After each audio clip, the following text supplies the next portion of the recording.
Tanaman vanili memiliki karakteristik hampir sama dengan tanaman anggrek,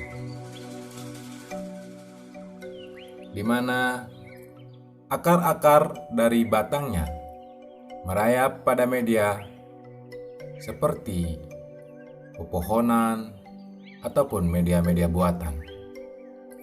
Tanaman vanili atau disebut juga tanaman emas hijau merupakan tanaman tropis yang membutuhkan air.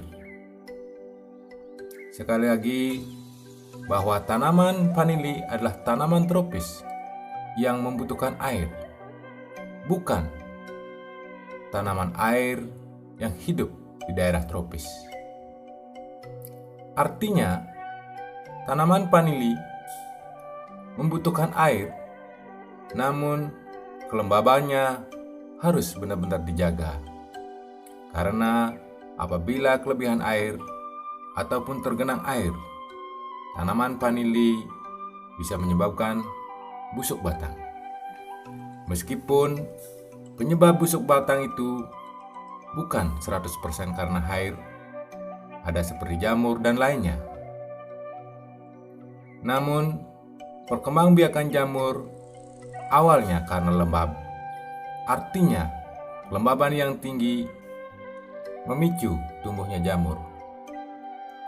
Teman-teman sekalian, pada video saya kali ini, saya akan membagikan bagaimana cara saya melakukan penyemprotan atau penyiraman terhadap vanili-vanili saya di kebun. Penyemprotan ada berbagai cara. Ada teman-teman yang memakai semprotan dengan selang, ada yang memakai langsung pipa paralon di atasnya. Teman-teman sekalian, di sini saya memilih penyemprotan dengan alat semprot. Saya melakukan penyemprotan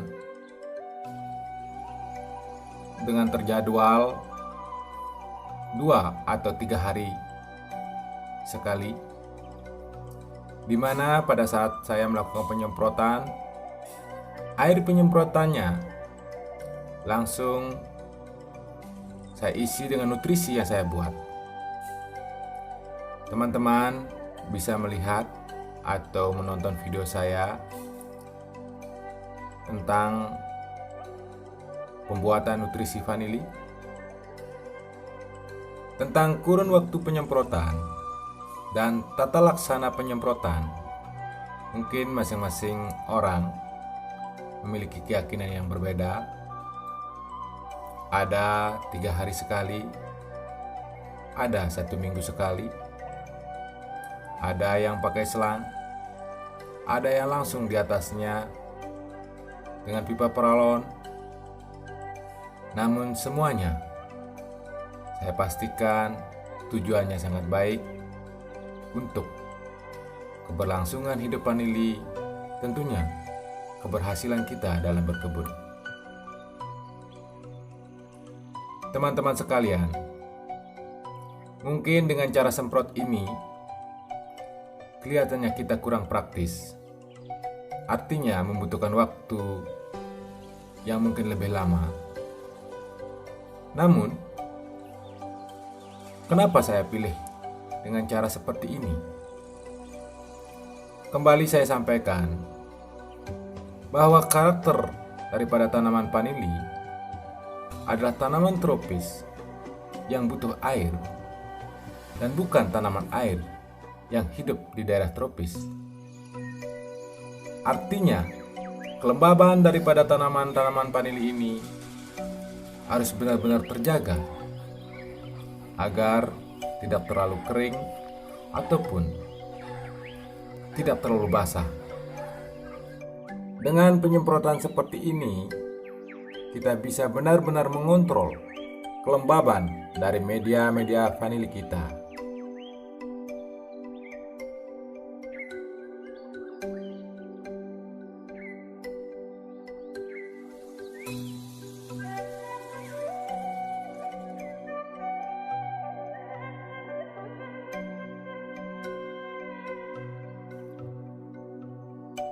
teman-teman sekalian, dengan keterbatasan bibit dan mahalnya harga bibit vanili, di kebun saya ini saya menanamnya berbagai macam cara.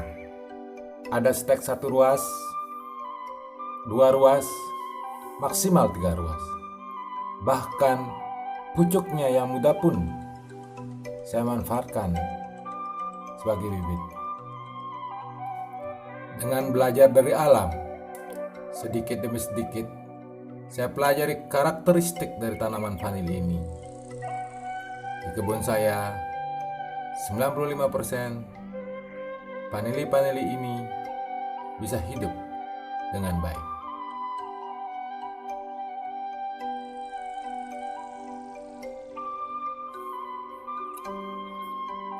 Lihat teman-teman, ini baru 1 minggu kira-kira saya tanam. Hanya pucuknya saja.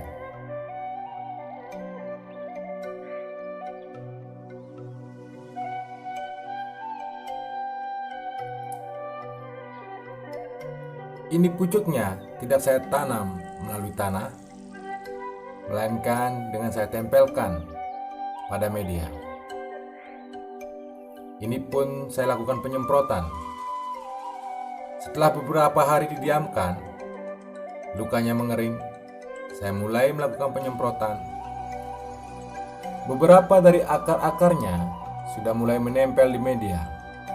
Artinya, tanaman ini sudah mulai aktif untuk penyerapan nutrisi dari media. Makanya, saya mulai lakukan penyemprotan seperti biasa.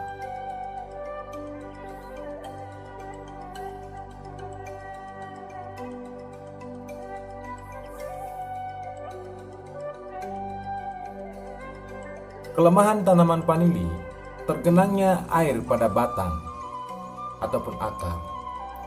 Apalagi pada saat kita menanamnya mungkin terlalu dalam, itu akan rawan akan busuk batang. Tanaman vanili selain membutuhkan air atau terjaga kelembabannya, juga membutuhkan perlindungan dari sinar matahari langsung. Makanya di sini saya pakai paranet untuk melindunginya dari kepanasan. Tanaman vanili membutuhkan cahaya antara 30-50% untuk kelangsungan hidupnya yang lebih baik. Teman-teman sekalian, apabila kita tidak mempunyai paranet, kita bisa pakai pelindung hidup seperti pohon pepaya, pohon jeruk, dan lainnya. Teman-teman, pemirsa yang budiman, terima kasih telah menonton channel saya. Like, subscribe, dan masukannya. Dengan informasi yang tentunya masih sangat kurang, hanya dengan semangat ingin berbagi. Rahayu semuanya.